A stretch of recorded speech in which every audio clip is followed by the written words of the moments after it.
बहू एक तनी चाय ले आवता। जी बाबूजी लाओ तनी।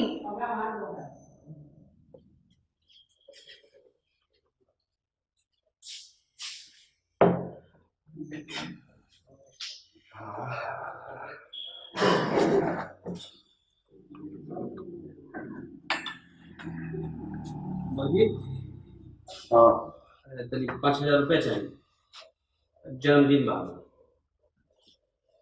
जन्मदिन तो तोहार जन्मदिन जनवरी में कौन तरह हो गई? अक्टूबर में जन्म रहा, जनवरी में जन्मदिन मनाता रहो। फेसबुको पे लिखले रही। अब सब लोग कहते हैं कि पार्टी दो पार्टी दो पार्टी दो, तो का करी? तो 5,000 रुपये दे दे। हाँ हाँ काहे ना। वाह बाबूजी वाह। हम लोग से नेट रिचार्ज करे वाला 500 रुपया मंगनी तो नहीं खे। हे महाशय जी के 5,000 रुपया चाहिए अपन आवारा दोस्तों के साथ गुलछाड़ा उड़ावेला। अच्छा तो तोरा के बोला हुआ है जब बीच में बाबूजी के बगल में सब 500 रुपये चोरोले रहे। हमारा ना 500 चोरोले रहे हमरा जरूर चोरी पड़े। ओ दिन वो बगल में 500 रुपये लाई रहे नो ये चोरोले रहे। ई बड़का भव रंग है का चोरोले चाहो ना पिया दे बस।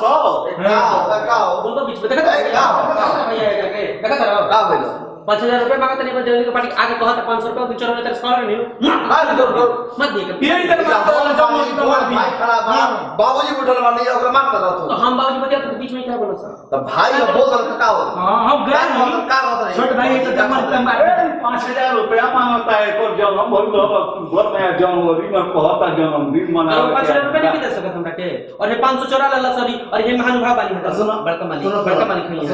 हां बोल तारा 5,000 रुपए चाहिए। हां तो अक्टूबर में लिए जन्मदिन तारा अक्टूबर में बा ना ना भैया दे दी 5,000 रुपया बाबू साहब के फिल्म में जा हीरो बनी है। बोल अब मुंह तो तू और तू अक्टूबर में लियो तो बड़का महान भाई बड़ा तब पिछला बेरी उग गिरल छन हां गिरल भाई हमरा तो पता कौन सी डांस में होती भाई सब तू का जोर बोल हम खेती करता नहीं। एक टायर गोइडा के खेत और एक टेलर पाही पर से दू बेईमान आदमी मारा। बाबूजी मैं बाबूजी के माना कर दूंगा।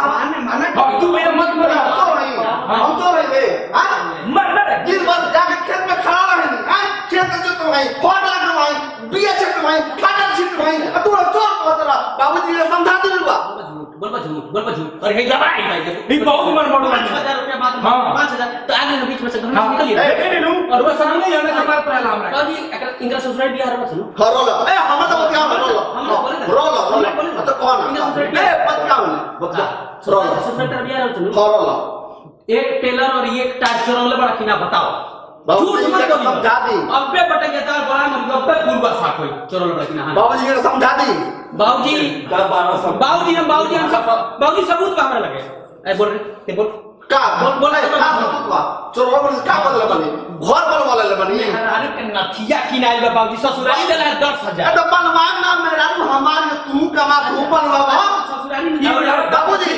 भवे हमरा काल रोज ना बाबूजी ए सुन ये मेरे हम रहते भैया मारता बेबे भवे काल रोज रो के कॉल समझ दे कि भाई साहब देखिए मैं भूमि तो मारते चुप रोज फिल्म में जाता नहीं है कौन हीरोइन कौन मॉडल से का फोटो खिंचवाता नहीं रो के कह दिया बोले फैमिली गलती को रुपया ले देले माले और ये सुन बाबूजी सुन ली पहले बात सुन ली आज बिगाड़ हो जाए आज सारे जन से आज बिगाड़ ओके ओकरे काट देख गमी इनको सब खेला मेरा कहीं हुए बताइए छोट भाई इलाके में खड़ा है हट होने ए रात भर पतिया लाई लई के सुन रात भर को हमको दे लूं हां एकदम हमारे में आरोप किया देखो ना भैया देखो ये जगह ससुराली देले 10,000 रुपया भाई हमर घर और ये 5,000 मांगत देता नाक करता था आप बताओ कि हमरा रे छोड़ के तोरा क्या है तोरा कुछ चाहिए हां इनके है यो मान भाई